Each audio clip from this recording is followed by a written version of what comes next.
धार जिले में जल संरक्षण को बढ़ावा देने के लिए जलगंगा संवर्धन अभियान की शुरुआत हो चुकी है, जिसके तहत जिले की मेंढा गांव में माही नदी के उद्गम स्थल पर एक दिवसीय जनसंवाद कार्यक्रम आयोजित किया, जिसमें शामिल मंत्री प्रहलाद पटेल ने ग्रामीणों को जल संरक्षण के लिए प्रेरित किया और मांगलिक भवन निर्माण के लिए 25 लाख रुपए की घोषणा की।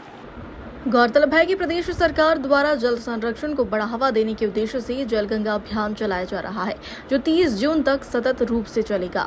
इस महाअभियान का उद्देश्य न केवल नए तालाबों का निर्माण और पुरानी जल स्रोतों का पुनरुद्धार करना है, बल्कि जन सहभागिता से इसे एक जन आंदोलन का रूप देना है।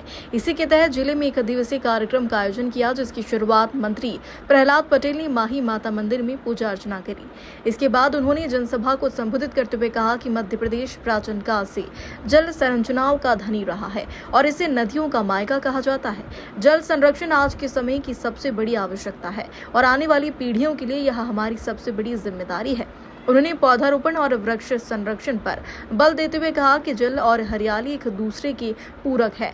यदि हम पेड़ लगाएंगे और उन्हें संरक्षित करेंगे, तभी जल स्रोतों को भी बचाया जा सकेगा।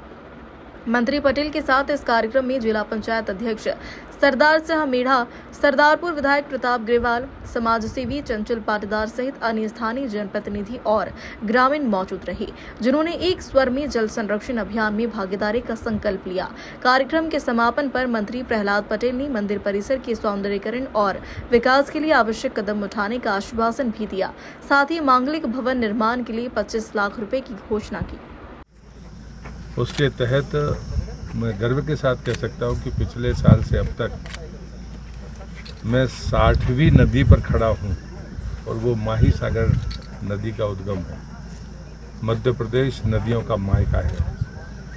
ये माही गुजरात 1/3 गुजरात को पानी देकर सीधे अरब सागर में मिलती है। मध्य प्रदेश में 3 बेसिन में पानी जाता है, नर्मदा बेसिन, गोदावरी बेसिन और गंगा बेसिन। और अमरकंटक से नर्मदा खंबात की खाड़ी में मिलती है और सोन जाके पटना में गंगा में जाके मिलती है। इसलिए देश मध्य प्रदेश को नदियों का मायका कहता है।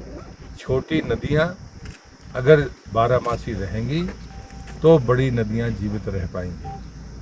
हम नर्मदा हमारे लिए जीवनदायिनी है और इसलिए हम सब, चूँकि हिमालय के पहाड़ से हम पानी नहीं लेते, तो पौधे से ही जल मिल सकता है। तो उस पौधे को वृक्ष बनाने का संकल्प ले। बरसात आने वाली है और हम अपनी इन छोटी नदियों को, उनको उद्गम को जीवंत रखें। जैसा हमारे बुजुर्ग हमको देकर गए थे, हम उतना ही चैतन्य उनको बनाएं, यही प्रार्थना है। सर, यहाँ गांव के लिए कुछ हाँ, सरपंच जी ने सामुदायिक भवन की मांग की है। उनकी इच्छा है 25 लाख, वो कंजूस निकले, हमने 25 लाख दे दिए।